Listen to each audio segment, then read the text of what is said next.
سال پہلے غیب دا نبی مصطفیٰ کریم رؤوف الرحیم صلی اللہ علیہ وآلہ وسلم نے ارشاد فرمایا، اے میرے صحابہ، ایک وقت آئے گا لوگ تم پر ایسے ٹوٹ پڑیں گے جیسے بھوکا دسترخوان پر ٹوٹ پڑتا ہے۔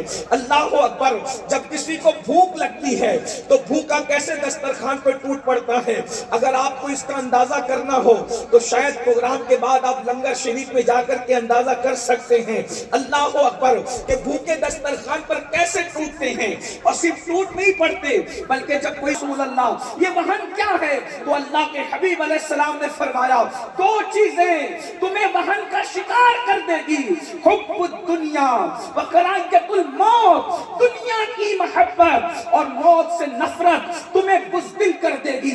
جب تمہارے اندر دو چیزیں پیدا ہو جائے، دنیا کی محبت اور موت سے نفرت، سمجھ لینا وہن پیدا ہو گیا، اور جب وہن پیدا ہو جائے گا تو دنیا تمہارے اوپر ایسے ٹوٹ پڑے گی جیسے بھوکا دسترخوان پہ ٹوٹ پڑتا ہے۔ میں آپ سے پوچھنا چاہتا ہوں، عشق مصطفیٰ کا دعویٰ کرنے والوں، مجھے بتاؤ کہ آج ہمارے دلوں میں دنیا کی محبت نہیں؟ کیا آج ہمارے دلوں میں دنیا کا پیار نہیں؟ کون مرنا چاہتا ہے؟ جنت میں سب جانا چاہتے ہیں لیکن مرنا کون چاہتا ہے؟ رسول اللہ کا دیدار سب کرنا چاہتے ہیں، مرنا کون چاہتا ہے؟ موت کا عنوان لے لو تو لوگ ایک ایک کر کے کھسکنا شروع ہو جاتے ہیں، پتہ نہیں مولانا کس موڈ میں ہے، سب کو مارنا چاہتے ہیں۔ یاد رکھنا، آج یہ میں اب آپ کو بتاؤں، حقیقت میں موت کو لوگوں نے سمجھا ہی نہیں، اسی لیے موت سے کراہیت کرتے ہیں، موت سے نفرت کرتے ہیں۔ بس میں آج ایک بات مکمل کروں گا مختصر میں کہ مومن کی موت کیا ہے۔ اب تک جو تم نے سنا ہے کہ مرتے وقت یہ ہوتا ہے، یہ ہوتا ہے، وہ بھی حق ہے، لیکن کچھ اور بھی ہوتا ہے۔ آئیے اگر مومن کی موت پتہ چل جائے تو مومن بن کر کے مر کے دیکھو، یہ کروڑوں زندگیاں اس موت پہ قربان ہے جسے موت مومن کی موت کہتے ہیں۔ یہ مومن کی موت کیا ہے؟ آئیے بخاری شریف کتاب الزہد کی حدیث پاک کا وہ آخری ٹکڑا مومن کی موت کے بارے میں، مگر مومن سن لو کون ہے۔ ایک بات کہوں مومن کسے کہتے ہیں؟ ایک جملے میں کہوں، مسلمان وہ ہے جو اسلام میں داخل ہو جائے، مسلمان وہ ہے جو اسلام میں داخل ہو جائے، اور مومن وہ ہے جس میں اسلام داخل ہو جائے۔ مسلمان وہ ہے جو اسلام میں داخل ہو جائے، اور مومن وہ ہے جس میں اسلام داخل ہو جائے۔ اس کو دیکھو تو اسلام نظر آئے، اٹھتا ہوا دیکھو تو اسلام نظر آئے، بیٹھتا ہوا دیکھو تو اسلام نظر آئے، چلتا ہوا دیکھو تو اسلام نظر آئے، مسکراتا ہوا دیکھو تو اسلام نظر آئے۔ اللہ اکبر! اگر ایک جملے میں بیان کر دوں کہ چلتا پھرتا اسلام اگر کس کو دیکھ کر کے نظر آتا تھا تو ایک جملے میں کہہ سکتا ہوں، تمہارے پیر سید ساجد میاں کو تم نے دیکھا ہوگا، ان کو دیکھ کر کے تم کو چلتے پھرتے تصویر اسلام نظر آتی ہوگی۔ مومن وہ ہے جس میں اسلام داخل ہو جائے۔ ہم تو اسلام میں داخل ہو کر مسلمان ہو گئے ہیں، مومن کب بنو گے؟ اسلام پسند تو ہوئے ہو، اسلام پسند تو ہوئے ہو، اسلام پابند کب بنو گے؟ مومن کی موت کیا ہے؟ سن لو مومن کی موت کسے کہتے ہیں۔ مومن کی موت کتاب الزہد بخاری شریف کی حدیث کا وہ آخری ٹکڑا جو بار بار ہم اپنے جلسوں میں سنتے ہیں، اللہ فرماتا ہے میں اس کے ہاتھ ہو جاتا ہوں، اس کے پیر ہو جاتا ہوں، اس کی آنکھ، یہ آپ سنتے ہیں۔ اس حدیث کا آخری ٹکڑا یہ ہے، حدیث قدسی ہے، اللہ فرماتا ہے مجھے کسی کام کے کرنے میں تردد نہیں ہوتا۔ سن لیں مومن کی موت کیا ہے۔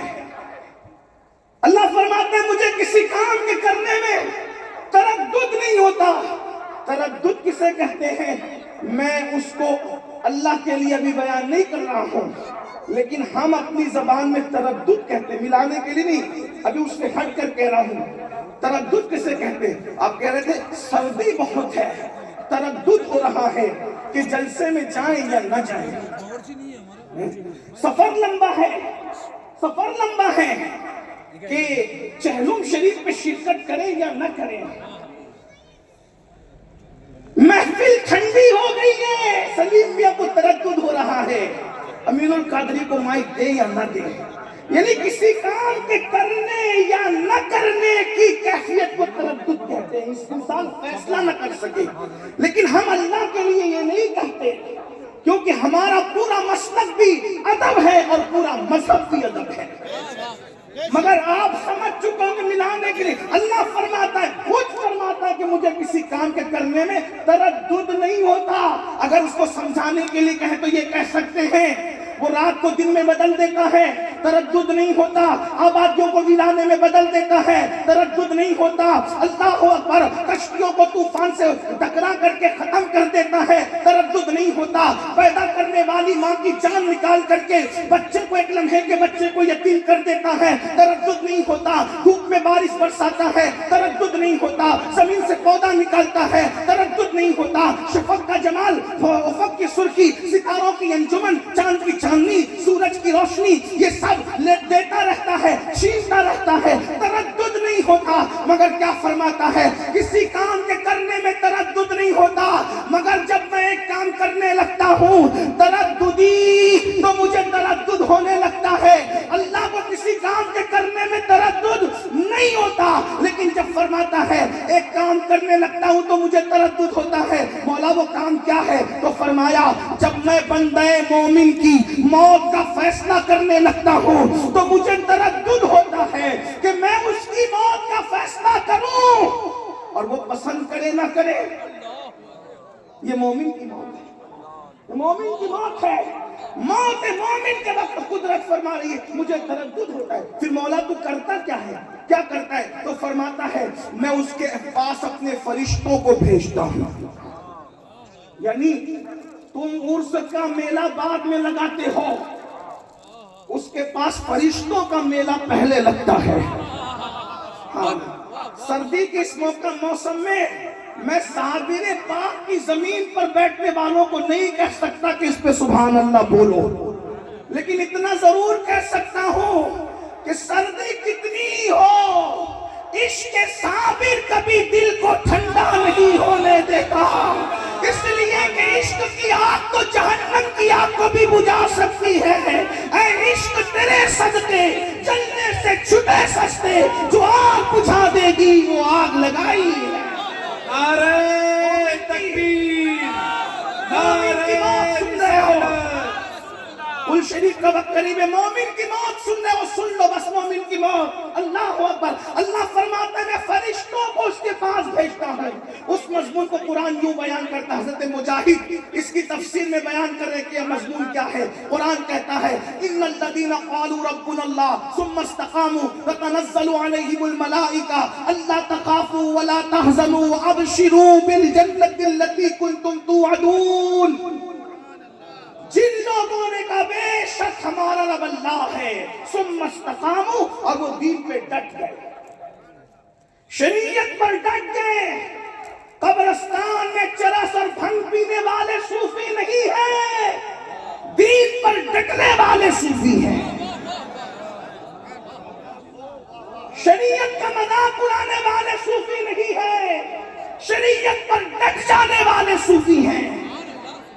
ہوا میں اڑنے والے کو ولی ہر ایک کو نہیں کہا جا سکتا، مگر شریعت پر چلنے والے کو ولی قرآن کہتا نظر آ رہا ہے. ثم استقاموا، وقت ہوتا تو ثم استقاموا کی تفسیر بیان کی جاتی، اس کا وقت نہیں، لیکن سنیں ثم استقاموا، جو دین پہ ڈٹ گئے، خدا کو ایک مان کے دین پہ ڈٹ گئے. ابھی تو ہمیں یہ بھی نہیں پتا کہ خدا کے بارے میں عقیدہ کیا ہونا چاہیے، تو ڈٹیں گے کبھی اس عقیدے پر. یہاں تو حال یہ ہے کہ ابھی بھی یہ عقیدہ ہے کہ کالی بلی سامنے سے چلی جائے گی تو دن پورا گزرے گا، الٹی آنکھیں پھڑکے گی تو پتہ نہیں کیا ہوگا. نادانو، ہم وہ لوگ نہیں ہیں، ہم تو وہ لوگ ہیں خیر ہی و شر ہی من اللہ تعالی، ہر خیر اسی کی طرف سے ہے، ہر شر اسی کی طرف سے ہے، اور اس میں بھی کروڑوں حکمتیں ہیں. عقیدہ توحید، عقیدہ اسلام، عقیدہ رسالت پہ ڈٹ جاؤ، اس کی الگ تفسیر. تو قرآن کیا کہتا ہے؟ تتنزل علیہم الملائکہ. یہ عربی زبان کی خوبصورتی ہے. میں علماء کی معلومات میں کوئی اضافہ نہیں کر رہا ہوں، آپ کی دعا لینا چاہتا ہوں.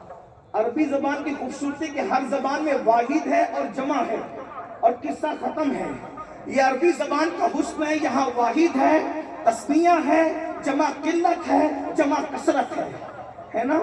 یہ عربی زبان کا حسن ہے، واحد جمع کا قصہ ختم نہیں ہوتا.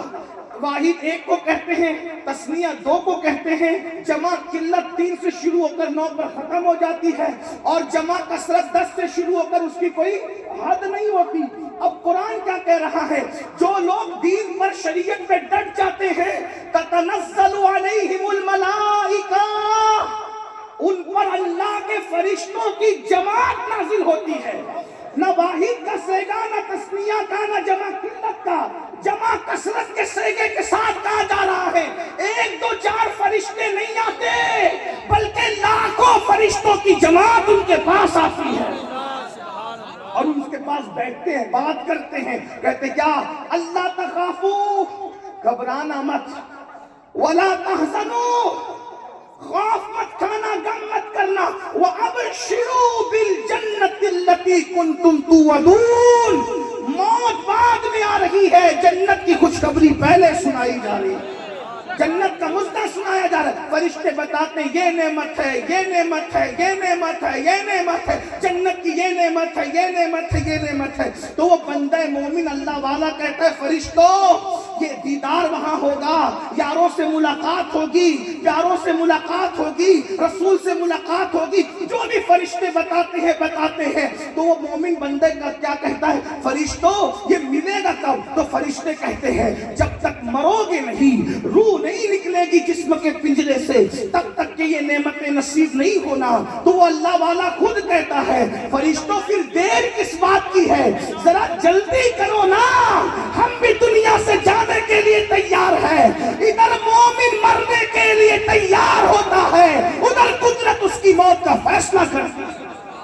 اور جب مومن دنیا سے جاتا ہے تو حدیث پاک میں آتا ہے فرشتے لاکھوں کی تعداد، حسب مراتب، کسی کے میت کے لیے 500 آتے ہیں، کسی میں ہزاروں آتے ہیں، کسی میں 70,000 آتے ہیں، کسی میں لاکھوں آتے ہیں، کسی میں تا حد نگاہ آتے ہیں، اور 2 جنت کے کفن لے کر آتے ہیں، اور جنت کے کفن لا کر اور پھر مشک سے زیادہ قیمتی خوشبو جنت کی لے کر آتے ہیں۔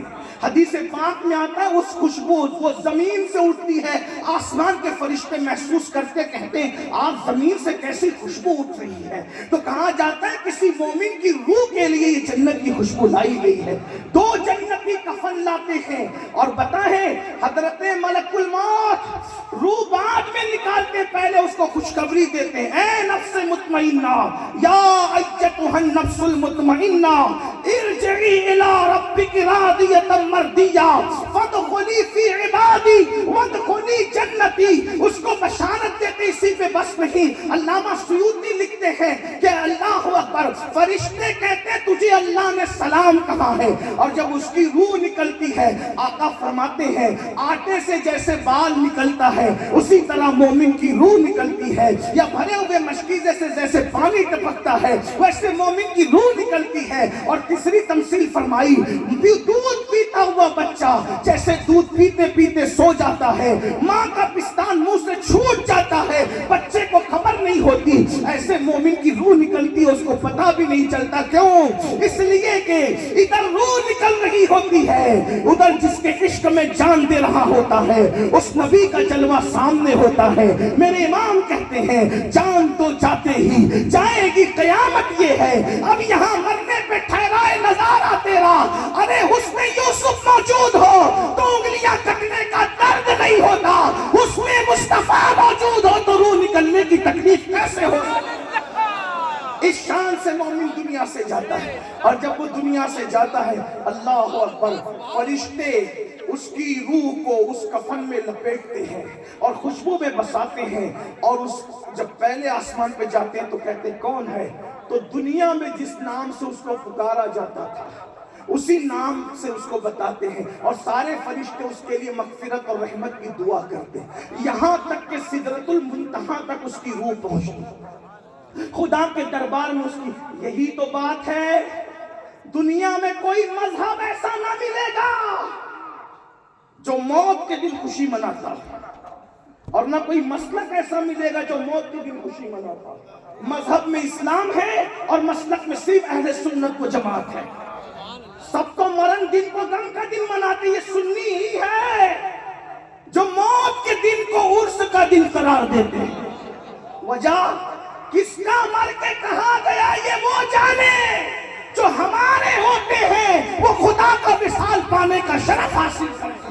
اسی لیے تو ہم کہتے ہیں، بڑے مزے میں کہتے ہیں، سنیو اگر نبی سے وفا کی ہے اور سچے مومن بنے ہو تو جتنی خوشی مدینے جانے میں ہے اس سے زیادہ خوشی مر جانے میں ہے، کیونکہ مدینے جاؤ تو گنبد نظر آتا ہے اور مر جاؤ تو گنبد والا نظر آتا ہے۔ یقین تو پیدا کرو۔ اور پھر میرے آقا علیہ الصلوۃ و تسلیم فرماتے ہیں، جب مومن کو اس کی قبر میں رکھا جاتا ہے تو فرشتے آتے ہیں۔ ام المومنین سیدہ عائشہ صدیقہ نے کہا، یا رسول اللہ، فرشتوں کی شکل جو آپ نے بتائی اب مجھے ڈر لگتا ہے۔ کیا شکل ہے فرشتوں کی؟ دیگوں کی طرح آنکھیں، شعلے اگلتی ہوئی، ان کے دانت بیل کے سینگ کی طرح، ان کے سر کے بالوں سے لے کے پیر کے ناخن تک بال ہی بال، ان کے ناخن لوہے کے، زمین چیرتے ہوئے آتے ہیں، اتنا بڑا ہتھوڑا لے کر کے آتے ہیں، اگر جن اور انس مل کے اٹھانا چاہے تو نہ اٹھا سکے، اور آ کر جوڑ کر کے کہتے ہیں، من رب کا بتاتے ہیں رب کو کہ رسول اللہ آپ نے جو جب سے نقشہ کھینچا ہے منکر نکیر کا مجھے تو نیند بھی نہیں آتی۔ آقا نے فرمایا وہ اوروں کے لیے ہے، جو میرے وفادار ہیں ان کے لیے وہ ایسا نہیں کرتے، وہ ایسا نہیں کرتے، بلکہ ان کی آواز جو سچا مومن وفادار ہوتا ہے اس کو ایسے چنگاڑ کی نہیں آتی، ایسے نہیں آتی اس کو آواز، اللہ اکبر۔ تو کہا پھر ان کے لیے تو کچھ اور ہی ماحول ہے، بلکہ نکیرین، میرے امام نے کہا نکیرین کرتے ہیں تعظیم میری، حضور سے اگر وفا کر لو نکیرین کرتے ہیں تعظیم میری، فدا ہو کے تجھ پہ یہ عزت بنے۔ بڑی عزت کے ساتھ پوچھتے ہیں ان کے بارے میں کیا کہتے ہیں، کن کے بارے میں؟ حضور کی شکل دکھائی جائے، بلکہ حضور، ہم سنیوں کا عقیدہ ہے حضور قبر میں تشریف لاتے ہیں، قبر میں لہرائیں گے تا حشر چشمے نور کے جلوہ فرما ہوگی جب طلعت رسول اللہ کی۔ ارے بتاؤ جب حضور آ گئے تو غم کس بات کا؟ واللہ وہ یثرب کی مٹی پر قدم رکھتے تو وہ مدینہ ہو جائے، اگر وہ ہماری قبر میں قدم رکھتے تو وہ بھی جنت کے باغوں میں سے باغ ہو جائے۔ حضور قبر، ان کے بارے میں کیا کہتا ہے؟ تو کیا کہتے تھے؟ ارے جب صابر پاک کو اپنی طرح نہیں سمجھتے تھے تو ان کو اپنی طرح کیسے سمجھتے؟ جن کی جماعت میں صابر جیسا نہیں ہے وہ اپنی طرح سمجھتے اپنے آپ کو صابری کہتے ہیں۔ صابری کہلانا اور ہے، صابری بن جانا اور ہے۔ کسی کو دام میں سمیٹنے کے لیے صابریت کا ٹائٹل لگانا اور ہے۔ یاد رکھنا، ٹوپی کا کلر صابری نہیں بناتا یا صابریت کا ٹائٹل صابری نہیں بناتا جب تک صابر پاک کی طرح کسی کا عقیدہ نہیں ہو جاتا۔ عقیدہ ضروری ہے۔ یاد رکھنا، آپ کے ارد گرد بہت ہے، صابری کہنے کے بعد بھی صابر پاک والا عقیدہ نہیں ہے، کیونکہ صابر پاک نے تو کبھی نہ اپنے دادا کو اپنی طرح سمجھا نہ اپنے نانا کو اپنی طرح سمجھا۔ یہ کون سے صابری ہے؟ اللہ اکبر۔ ارے تم صابر پاک جیسے نہیں ہو سکتے، 12 منٹ کھڑے ہوتے ہو تو کمر درد کرنے لگتی ہے، بلکہ 50 سال کی عمر میں کرسیوں پہ بیٹھ کے نماز پڑھتے ہو۔ تانا نہیں دے رہا ہوں، ان کو کہہ رہا ہوں جو لوگ اس کے قابل ہیں ان کو کہہ رہا ہوں، لیکن یہ ہمارا صابر ہے جو 12 سال تک کے کھڑا رہا ہے، لیکن اللہ اکبر کبھی کسی مرض کا اظہار نہ ہو سکتا۔ صابر کی طرح کھڑے نہیں رہ سکتے، صابر پاک کی طرح۔ اور وہاں تو پھر بات ہی کچھ اور ہے۔ نبی کو مر کے مٹی میں کہنے والوں، سن تم صابری نہیں ہو سکتے، کیونکہ ہمارا صابر تو وہ ہے جو خود کا جنازہ پڑھانے کے لیے تشریف لاتے ہیں اور بتاتے ہیں جب علی احمد کا یہ حال ہے تو جو اصل علی ہے اس کی شان کیا ہوگی، اور جو اصل احمد ہے اس کی شان کیا ہوگی۔ جو نسل میں علی احمد ہے اس کی یہ شان ہے، جو نسل میں علی احمد ہے اس کی شان، جو اصل میں علی بھی ہے اور جو اصل میں احمد بھی ہے ان کی شان ہے۔ تو زندہ ہے واللہ، تو زندہ ہے واللہ، میرے چشم عالم سے چھپ جاؤ۔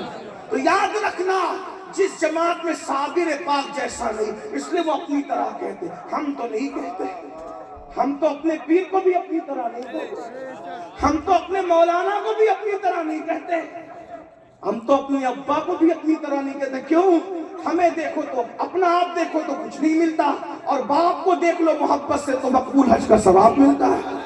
تو جب باپ اپنی طرح نہیں ہے تو رسول پاک اپنی طرح کیسے ہو سکتے؟ میں کسی کو چھیڑ نہیں رہا ہوں، لیکن یہ کہہ رہا ہوں قبر میں پوچھا جائے گا کیا کہتا ہے، نہیں کیا کہتا تھا. قبر میں تو گنڈوں کی بھی بولی بدل سکتی ہے نا، یہ نہیں کہا جاتا کیا کہتا ہے.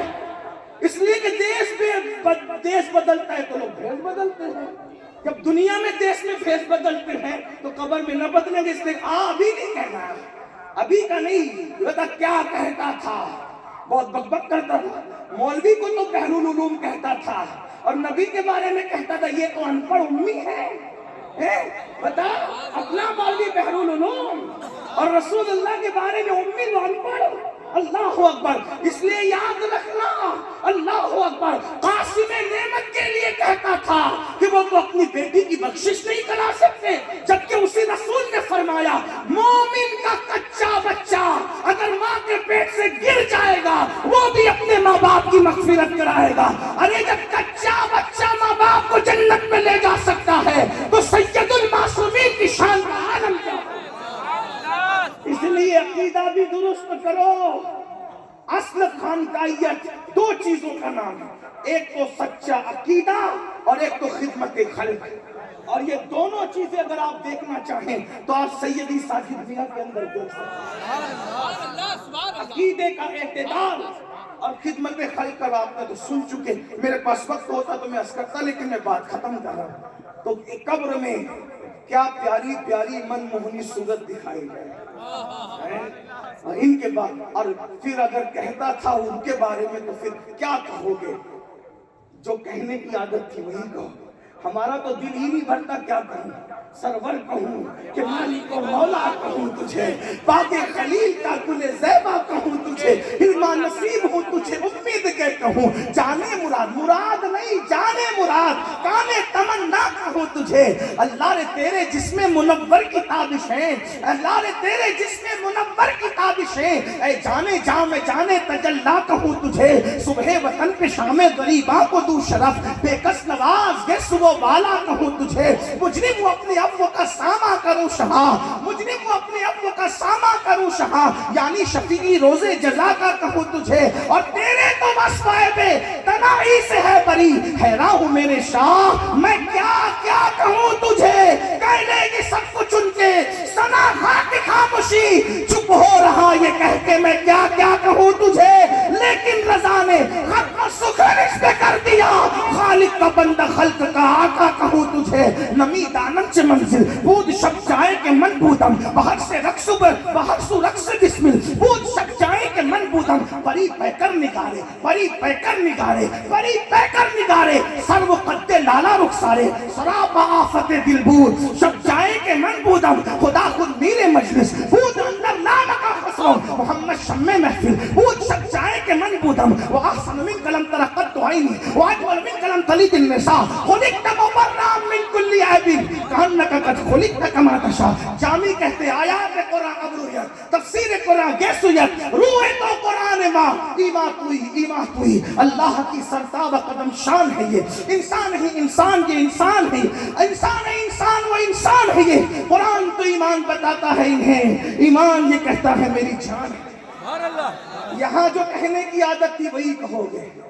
کیا حسن ہے سید ابرار تمہارا، اللہ بھی ہے طالب دیدار تمہارا. کیوں دید کے مشتاق نہ ہو حضرت یوسف، اللہ کا دیدار ہے دیدار تمہارا. لیکن جب جواب صحیح دو گے تو نقیرین کہیں گے ہمیں یقین تھا کہ تو ایسا ہی جواب دے. کیوں بے خبر نہیں تھے کیونکہ دنیا میں کہتا کیا تھا معلوم ہے. تو پھر کیا کہا جائے، تو نے صحیح جواب دیا اس لیے اب تیرے لیے، تو نے صحیح جواب دیا اس لیے اب تیرے لیے جہنم کی کھڑکی کھولی جا رہی ہے. توجہ کر رہے ہیں، تو نے صحیح جواب دیا اس لیے تیرے لیے جہنم کی کھڑکی کھولی جا رہی، جہنم کی کھڑکی کھولی جائے گی. کہا اگر صحیح جواب نہیں دیتا تو یہ تیرا ٹھکانہ تھا، اس کو بند کر کے کہا جائے گا لیکن تو نے جواب صحیح دیا اس لیے تیرے لیے جنت کی کھڑکی کھولی جا رہی. پہلے جہنم کی، تاکہ پتہ چل جائے کہ اگر 2 نمبری کرتے تو کہاں پہنچتے. سچی عقیدے پہ رہے، تیرے غلاموں کا نقش قدم ہے راہ خدا، وہ کیا بہک سکے جو یہ سراغ لے کے چلے۔ غریب نواز کے عقیدے پہ، غوث پاک کے عقیدے پہ، صابر پاک کے عقیدے پہ، محبوب الہی نظام الدین اولیاء کے عقیدے پہ، بہرحال پھر کیا ہوگا؟ جنت کی کھڑکی کھولی جائے گی۔ آقا فرماتے ہیں تا حد نگاہ قبر کشادہ کر دی جائے گی۔ ایک حدیث میں ہے کہ مشرق و مغرب تک قبر کشادہ کر دی جائے گی۔ ایک حدیث میں ہے کہ 70 گز، یعنی تقوی کے اعتبار سے، عمل کے اعتبار سے، یقین کے اعتبار، جس کا جیسا معاملہ ہوگا تا حد۔ اور پھر کیا ہوگا؟ فرمایا جائے گا سن لے اب، سن لے اب بھئی یہ نظر ابھی نہ لائے، نظر میاں کہہ رہے لانے دو بھئی میں لوں گا، ایسے نظر لانا بات اچھی لگ رہی ہے وہیں بیٹھو، سنو پہلے، غرور سے منع نہیں کر رہا ہوں، ہم تو صوفیہ کے غلام ہیں بھائی، نظر کیسے منع کریں، لیکن طریقہ بتا رہا ہوں دینے کا۔ بات پسند آئے نا، ایک جیب سے نکالو دوسری جیب میں رکھو، اور فجر کی نماز محلے کی مسجد میں جا کے پڑھو، امام صاحب سے کہنا یہ تمہاری طرف سے دیے یا امین القادری صاحب کی طرف سے، دونوں کی طرف سے پیش کر دینا، تمہیں بھی ثواب مجھے، میری نظر ہے نا جیب میں رکھو، ادھر مت لاؤ، تھوڑا سنو، غور سے سنو، بات اینڈ کی طرف جاری، ٹائم ابھی یہ نہیں ہے بات کرنے کا۔ کیا ہوگا؟ تا حد نگاہ قبر کشادہ ہوگی، اور جنت کا بستر لگایا جائے گا۔ کون سا بستر؟ جنت کا بستر۔ کون لگائے گا؟ فرشتے لگائیں گے۔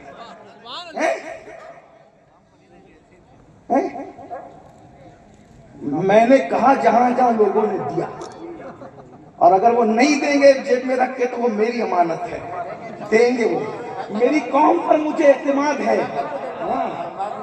میاں میرے بھائی سلیم میاں، میرے بڑے بھائی، وہ کہہ رہے ہیں میں کل کو دوں گا تو وہ دیں گے انشاءاللہ، اور سید تو ہوتا ہی دینے والا ہے بھائی۔ ہاں، جب شجروں سے سید نہ پہچانے جائیں تو دو چیزوں سے پہچاننا، کیا؟ ایک ان کی سخاوت سے، ایک ان کے اخلاق سے۔ یاد رکھنا اچھی طرح، اللہ اکبر۔ ایک مرتبہ ایک بہت بڑے بادشاہ نے، نام نہیں لوں گا، سیدوں کو قتل کر دیا نقلی سمجھ کر کے۔ بعد میں کسی نے بتایا نہیں وہ تو تیرے چگل خوروں کی چگلیاں تھی، تو نے قتل کر دیا۔ تو اس نے کہا پھر اب کیا کروں؟ کہا معافی مانگ لے، کہ معاف نہ کرے تو کہا اصلی ہوں گے تو معاف کر ہی دیں گے نا، اس لیے کہ معاف کرنا یہ تو ان کا موروثی معاملہ ہے۔ نہیں دیکھتے امام حسن نے کیسے کیسوں کو معاف کیا، امام حسین نے کیسے کیسوں کو معاف کیا۔ اللہ اکبر۔ معاف کرنا ان کا اپنا کام ہے۔ ان کے نانا نے نہیں کہا تھا جان کے دشمنوں سے لا تثریب علیکم اليوم، بلکہ کیسا سخی ہوتا ہے سید بتاؤں؟ سیدوں کا باپ سید السادات، امام المشارق والمغارب، حلال مشکلات والنوائب، اخی رسول وزوج البتول، امام علی ابن ابو طالب۔ این جنگ کی حالت میں ایک یہودی پہ تلوار اٹھائی، اس پہ ہاتھ پھیلا کے کہا علی بھیک میں تلوار دے دے، اٹھائی بھی تلوار دے دی۔ کوئی جنگ میں تلوار دیتا ہے؟ اس نے کہا، میں نہیں کہہ رہا، اس نے کہا، اس کی بات نقل کر رہا ہوں، اس نے کہا علی معاذ اللہ، یا تو حد درجہ نادان ہے، کوئی دشمن کو بھی تلوار بھیک میں دیتا ہے، یا تو بہت بڑا بہادر ہے۔ دوسری بات صحیح تھی۔ تو مولا نے کہا کیوں ایسا کہتا ہے؟ کہا دشمن کو بھی کوئی تلوار حالت جنگ میں دے دے کر نہتا ہوتا ہے۔ فرمایا یہ میرے گھر کی ریت ہے، ہم جو مانگنے والے کو نہیں دیکھتے دوست ہے یا دشمن ہے، جو ہاتھ پھیلا دیتا ہے اس کو عطا کر دیتے ہیں۔ جس دروازے سے یزید بھی محروم